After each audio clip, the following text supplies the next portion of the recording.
blockchain is evolving very, very fast in the industry. We need to examine, how it's impacting the industry and how it's going to advance aviation forward.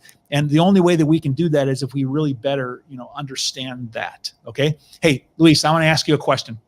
Is that what are you the most excited about, with respect to blockchain and aviation?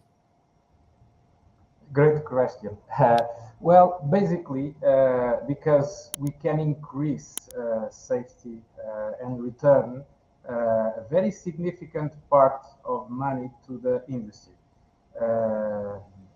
Forbes and PricewaterhouseCoopers estimate a lot of millions or billions, indeed, that can be returned to the industry, into the aviation industry, just only initially into the use of blockchain. Because when you can increase productivity, information can be linked together, so we have information working for us, and we have savings about the time that work will be taking place. We have savings of managing airworthiness.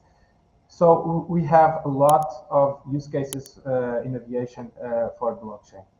Yeah, that's, I am very excited about digital and digital transformation, and I'm looking forward to, the implementation of it.